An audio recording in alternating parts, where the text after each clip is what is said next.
एक बात हमेशा याद रखिएगा, किसी बेगुनाह को जिसकी गलती नहीं है उसको एक थप्पड़ भी गलत मारोगे ना, वो घूम कर आएगा आपके पास।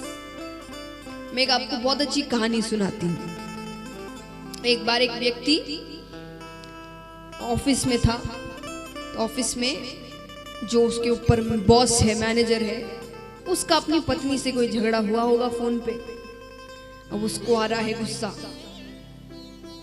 पत्नी भी उतार नहीं सकता उस वक्त। ऑफिस में वही व्यक्ति कोई सामने आया, एम्प्लॉय आया, उसने उसको बहुत झाड़ा सबके सामने, भयंकर, बिना बात के, उसकी कोई गलती नहीं, बहुत डांटा, उसकी बड़ी बेइज्जती हुई।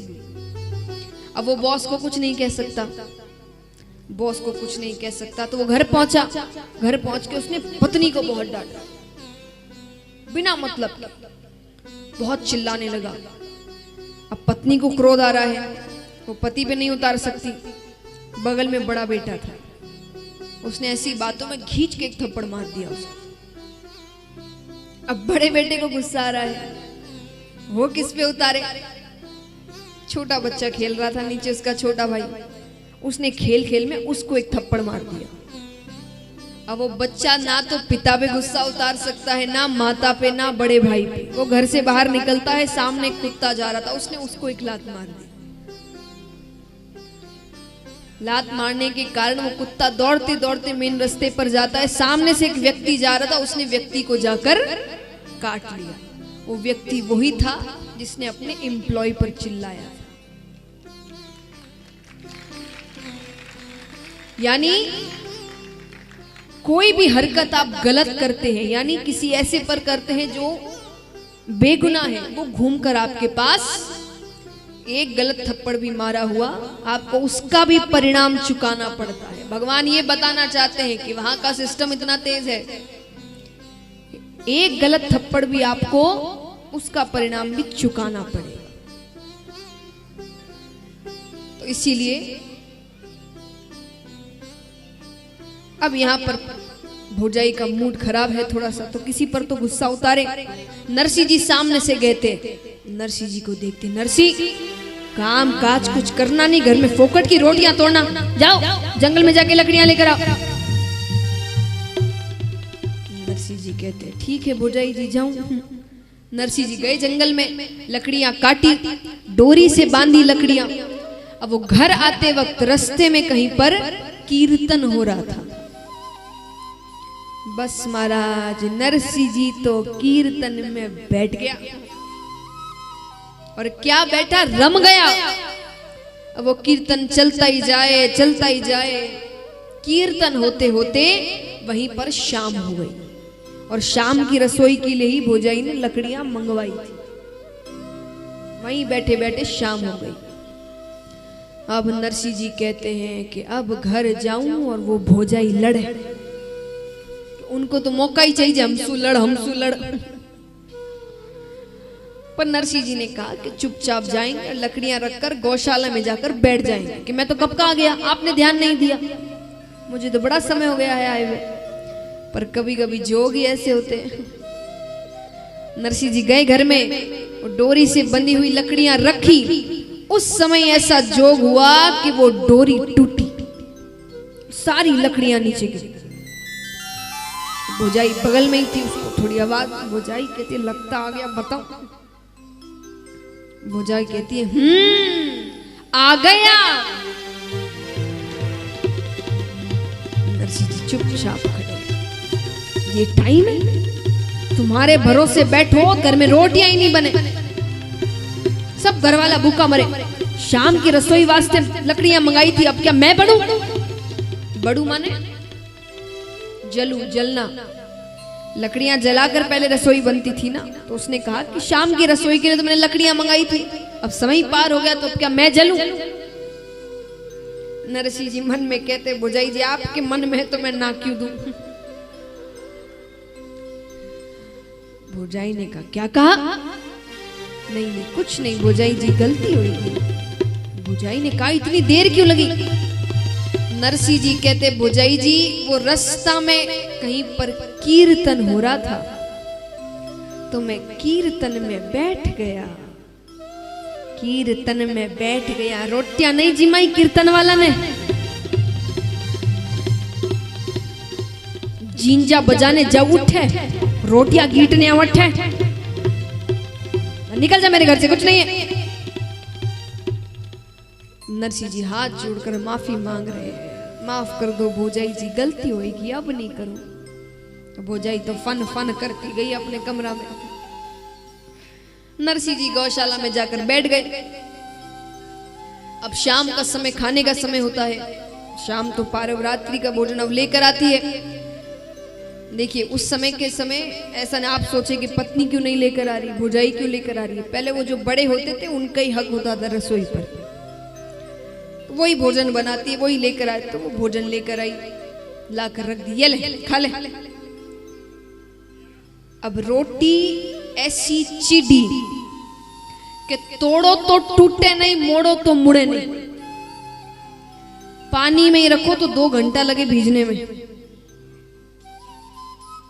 लाके रख दी।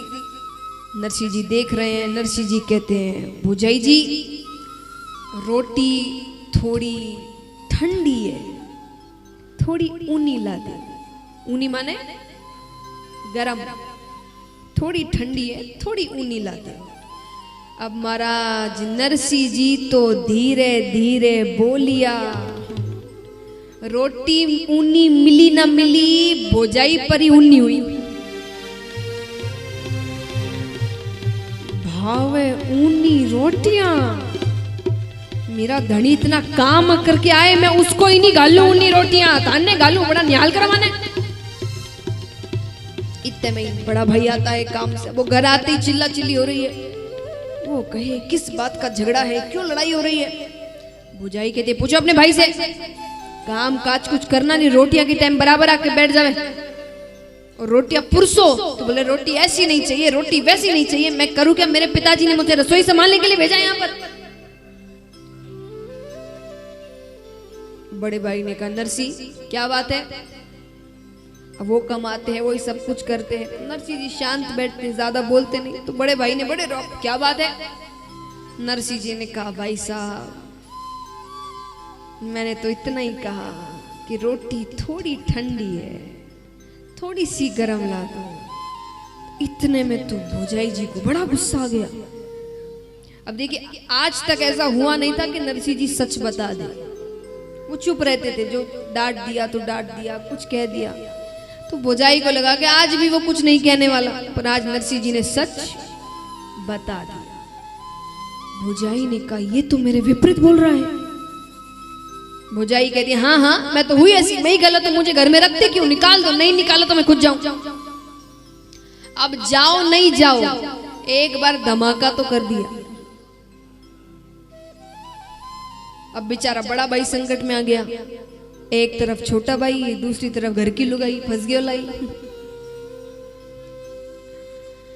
भाई ये जो भाई साहब लोग बैठे हुए उनके साथ ये बड़ा होता है। माँ कहती है यूं करो, भाई कहता है यूं करो, बहन कहती है यूं करो, लुगाई कहती है यूं करो। सरकार संकट में आ जावे। पर नरसिंह जी भक्त थे और एक भक्त कभी भी अपने कारण कहीं भी विवाद नहीं होने देते। अब सत्संगी के गुण हैं। सत्संग में आओ और कुछ एक दो अच्छी बात साथ लेकर नहीं जाओ तो क्या काम सत्संग में आने का। अगर सिर्फ कथा सुननी है और यहीं पर कपड़े झाड़ कर चले जाने, तब तो घर बैठो कुछ काम करो। पर सत्संग में आते हैं तो सत्संग में सिर्फ आनंद लेने के लिए नहीं आते, कुछ एक दो बातें अच्छी साथ लेकर जाओ। नरसिंह जी कहते हैं भोजाई जी अगर मेरे कारण घर में इतनी असुविधा हुए तो मैं ही जाऊं, आपका घर है आप क्यों जाओ। और बड़े भाई का आशीर्वाद लेकर नरसिंह जी तो घर से निकल गया और दिन भर गांव में घूमे, कोई सहारा नहीं मिली। कौन सहारा दे। तो रात में नरसिंह जी जंगल में पहुंच गया और जंगल में नरसिंह जी ने महादेव जी का मंदिर मिला। अब जंगल में किसका मंदिर मिले, कह तो हनुमान जी और कह महादेव जी। ये दो ही भगवान है जिनको सेवा की कोई जरूरत नहीं है।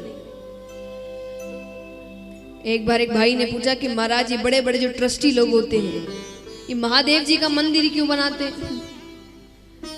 महाराज ने कहा कि पूरे साल में महादेव जी का एक ही उत्सव महाशिवरात्रि, बस ट्रस्टी उस दिन मिंदर आओ और पूरे साल मौज करो।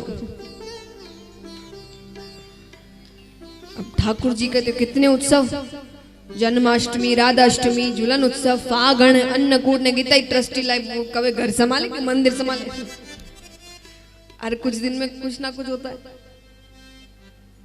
तो महादेव जी का मन, महादेव जी और हनुमान जी ऐसे भक्त हैं जिनको सेवा की जरूरत नहीं होती है, तो महादेव जी का मंदिर मिलता है। नरसिंह जी कहते हैं महादेव जी को ही मनाते हैं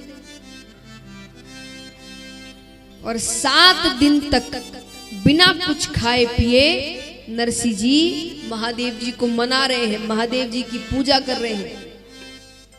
पर 8वें दिन महादेव जी प्रकट हो गए, क्योंकि महादेव जी बहुत भोले हैं। सभी भगवानों में सबसे भोले भगवान है वो बहुत जल्दी प्रार्थना सुनते हैं।